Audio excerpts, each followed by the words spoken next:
द्वारिकाधीश।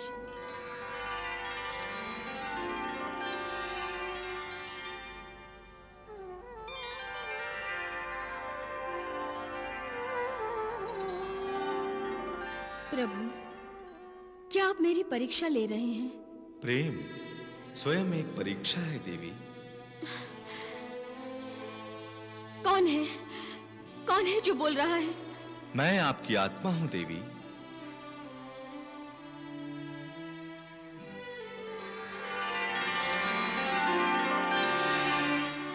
वासुदेव, हे देवकी नंदन, सम्राट जरासंध और चेदीराज शिशुपाल विदर्भ पर आक्रमण करने आ रहे हैं। आप तो जानते हैं ये सब मेरे कारण हो रहा है। इस संकट की घड़ी में मैं क्या करूं प्रभु, मैं क्या करूं? देवी, जो परमात्मा से नाता जोड़ना चाहता है, परमात्मा उसे हर कष्ट से मुक्त करता है। उचित समय आने पर आप अपने परमेश्वर को पुकारिए। मेरे परमेश्वर तो आप हैं। मैं तो आप ही को पुकारूंगी, मैं तो आप ही को पुकारूंगी प्रभु।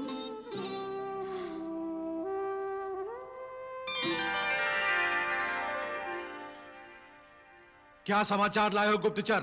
सम्राट की सेना और महाराज शिशुपाल की सेनाएं विदर्भ तक आ पहुंची हैं युवराज। किसी भी पर आक्रमण हो सकता है। सुना तुमने भामिनी? अब जाओ और जाकर पिताश्री से पूछो कि वो सम्राट जरासंध की सेना का स्वागत अपनी सेना भेजकर करना चाहते हैं अथवा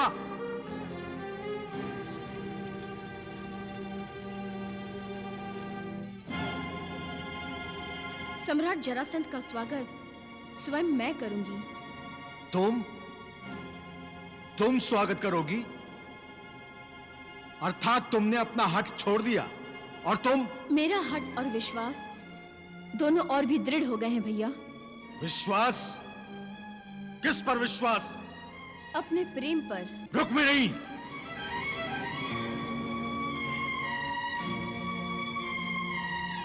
तो क्या तुम अपने घर, अपने परिवार से विद्रोह करना चाहती हो? आप चाहें जो भी समझे भैया, लेकिन मैं अब अपनी नहीं रही। मैं द्वारिकाधीश श्री कृष्ण की हो चुकी हूँ और मुझे पूर्ण विश्वास है कि वो स्वयं आएंगे और मुझे अपने साथ द्वारिका लेकर जाएंगे।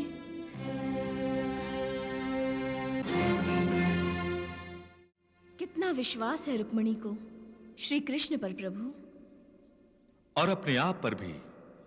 देवी, विश्वास वो श्वास है जो निष्प्राण शरीर में भी प्राण फूंक देता है। क्या विश्वास इतना महत्वपूर्ण है मनुष्य के जीवन में प्रभु? हाँ देवी, विश्वास पर ही तो मनुष्य जीता है। विश्वास का स्थान कहाँ है प्रभु? मनुष्य के हृदय में। और इसका निर्माण किस पर आधारित होता है प्रभु? देवी, श्रद्धा और भय पर। श्रद्धा और भय, ये तो दो विरोधी बातें हैं प्रभु। देवी, मनुष्य का जीवन विरोधाभास से ही घिरा हुआ है। श्रद्धा भक्ति का ही अंग है और श्रद्धा ही विश्वास को जन्म देती है। ईश्वर पर श्रद्धा करके ही तपस्वी तपस्या करता है और तभी उसे विश्वास होता है कि वो अपनी तपस्या द्वारा प्रभु को प्रसन्न कर सकेगा। और भय प्रभु? भय भी विश्वास को जन्म देता है। वो कैसे प्रभु?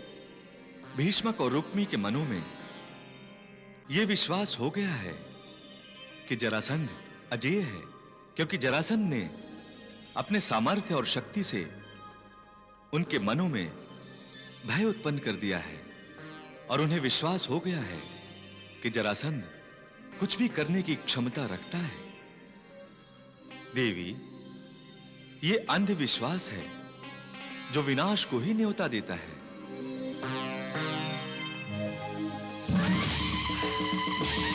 आइए सम्राट, आइए।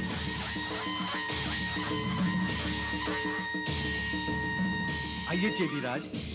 कुंडिनपुर में आपका हार्दिक स्वागत है। विराजिए सम्राट।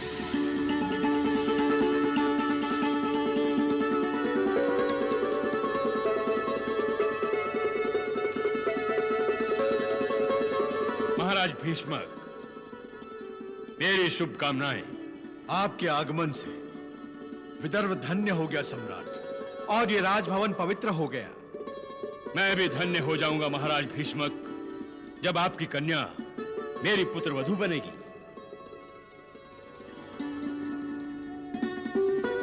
शिशुपाल मेरा पुत्र समान शिष्य है, और आपसे मुझे इसके शौर्य और पराक्रम के बारे में कहने की कुछ भी आवश्यकता नहीं। मेरे विचार से विदर्भ राजकुमारी रुक्मणी के लिए शिशुपाल ही योग्य वर है।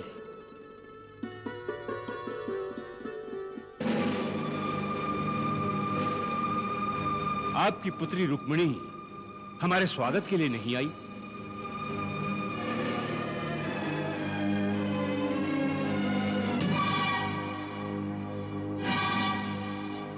प्रणाम सम्राट। प्रणाम चेदिराज।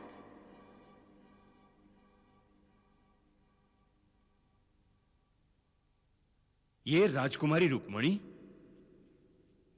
महाराज भीष्मक।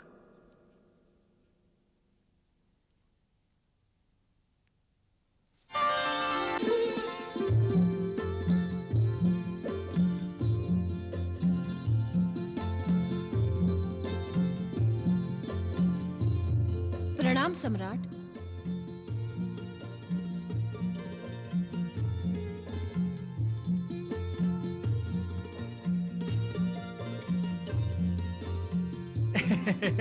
सम्राट, ये है मेरी बहन रुक्मिणी। ये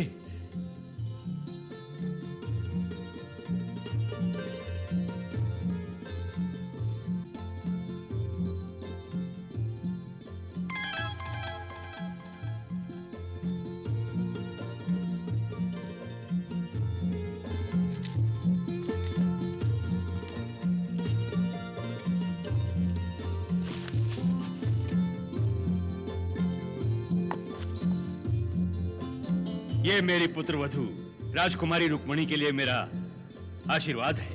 आपने मुझे अपनी पुत्री का स्थान देकर मेरा सम्मान बढ़ाया है सम्राट। तुम तो राजनीति में निपुण हो। आपकी पुत्री समान जो हूं।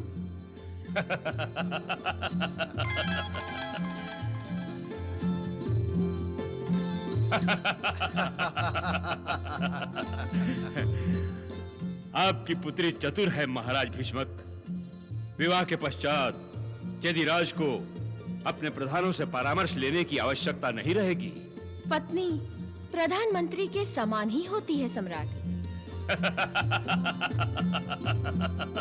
सुंदर, अति सुंदर। महाराज भीष्मक, युवराज रुक्मी, शिशुपाल और रुक्मणी के विवाह की तिथि निश्चित करने आए हैं हम।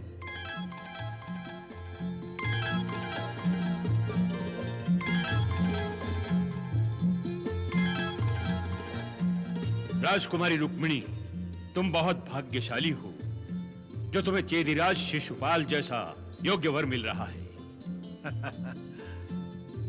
देखना, कुछ ही दिनों में ये दिग्विजयी कहलाएगा। सम्राट, आपका आशीर्वाद तो निर्बल को भी शक्तिमान बना सकता है।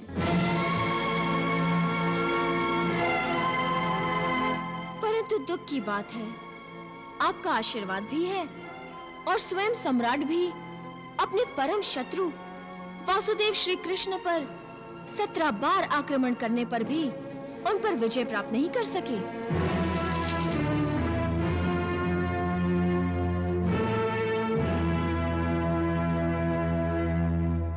राजकुमारी रुक्मणी, अब जब मैं कृष्ण पर आक्रमण करूंगा तो अपनी विजय के उपहार में तुम्हारे लिए कृष्ण का कटा हुआ सिर ला कर दूंगा। और एक बात, तुम्हारा विवाह शिशुपाल से ही होगा। यदि कोई दूसरा वर तुम्हारे हृदय में है तो उसे हृदय से निकाल दो और मस्तिष्क से उसके रूप को मिटा दो।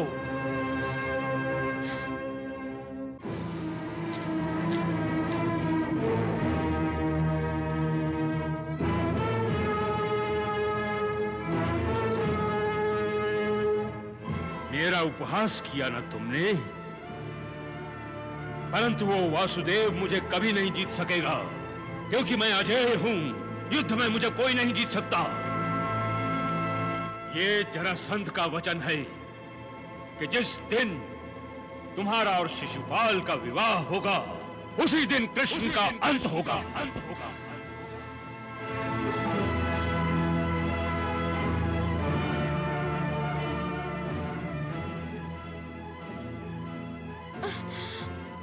तुम क्यों डर रही हो राजकुमारी? तुम तो सम्राट जरासंध की पुत्रवधू बनने जा रही हो। तुम्हें किसका भय? तुम शिशुपाल के साथ जाकर अपने भविष्य के बारे में चर्चा करो। तुमने कहा था ना, विवाह के पश्चात पत्नी प्रधानमंत्री होती है। तुम विवाह से पहले ही प्रधानमंत्री का वेश धारण कर लो। जाइए चेदीराज, अपनी होने वाली पत्नी को महल में ले जाइए और हमें तुम दोनों के विवाह के बारे में चर्चा करने का अवसर दीजिए।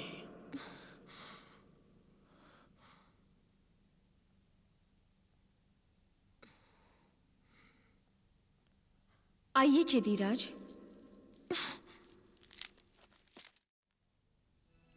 देवी, अब तो आप जान गई होंगी कि विश्वास क्या है। प्रभु, रुक्मिणी का श्री कृष्ण पर विश्वास और जरासंध का अपने बल और सामर्थ्य पर विश्वास, जब इन दो विश्वासों का टकराव होगा तो जिसके विश्वास का भवन अहंकार के आधार पर खड़ा होगा, वही भवन गिरेगा। और देवी, इसी को कहते हैं अंधविश्वास।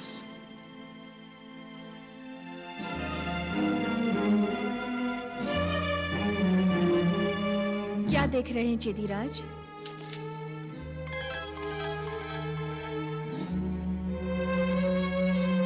द्वारिकाधीश, यही तो मेरे स्वामी हैं।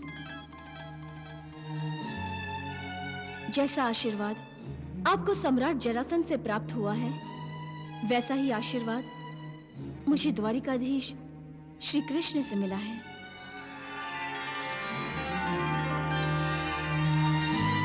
जब मैं खिन्न हो जाती हूं और मेरा विश्वास डगमगाने लगता है, तब इस मुरलीधर की मुरली के स्वर मेरा विश्वास दृढ़ कर देते हैं।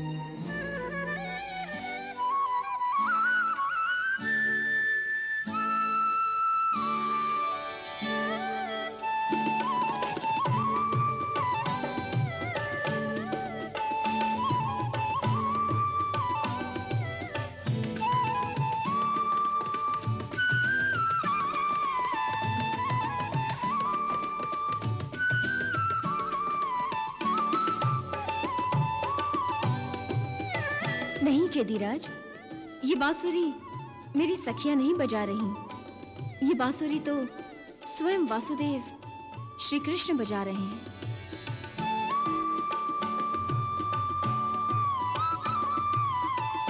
जानते हैं आप, बांसुरी के स्वर मुझसे क्या कहते हैं?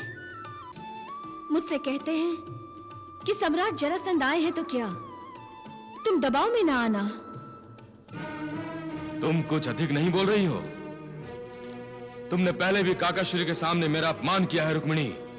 फिर भी आप मुझसे विवाह करना चाहते हैं?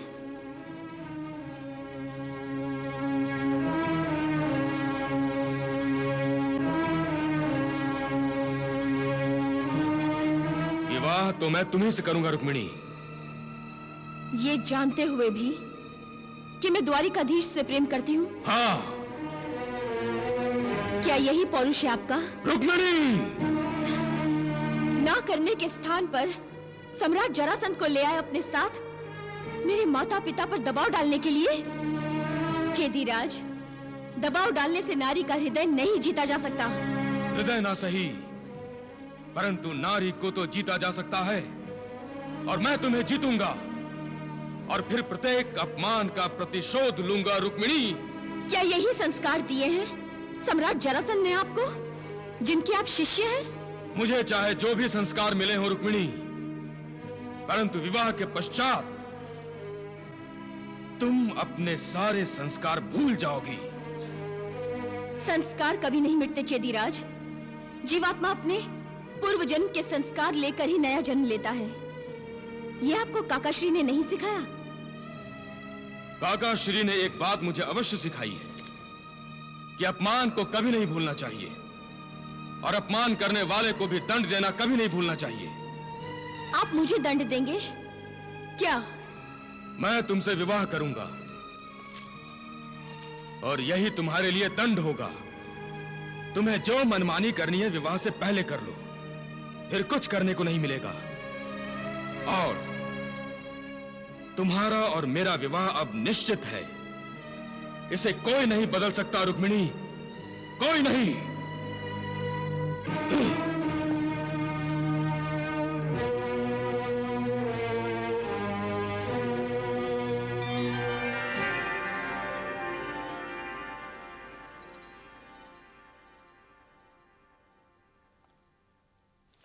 नहीं महामंत्री, न विदर्भ राजकुमार रुक्मी मेरी अवज्ञा कर सकता है, न स्वयं विदर्भ राज भीष्मक।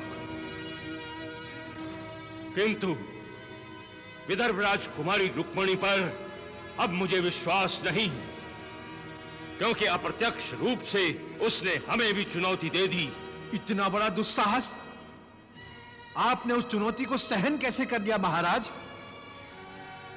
राजनीति महामंत्री, राजनीति। कौन सी राजनीति महाराज? रुक्मिणी कृष्ण से प्रेम करती है महामंत्री। वो शिशुपाल से विवाह करना नहीं चाहती। यदि ये विवाह होता है तो भी, और यदि कृष्ण रुक्मिणी का विवाह होता है तो भी, हमारा फेंका हुआ जाल व्यर्थ नहीं जाएगा। मैं समझा नहीं महाराज। यदि रुक्मिणी कृष्ण से विवाह करती है तो शिशुपाल कृष्ण का वध कर देगा, और यदि रुक्मिणी शिशुपाल से विवाह करती है तो कृष्ण उसके विवाह पर आएगा ही आएगा, और आएगा तो हमारे हाथों से जीवित बचकर नहीं जाएगा। मैं उस कृष्ण का सिर रुक्मिणी को भेंट करूंगा और अपना वचन पूरा करके दिखाऊंगा।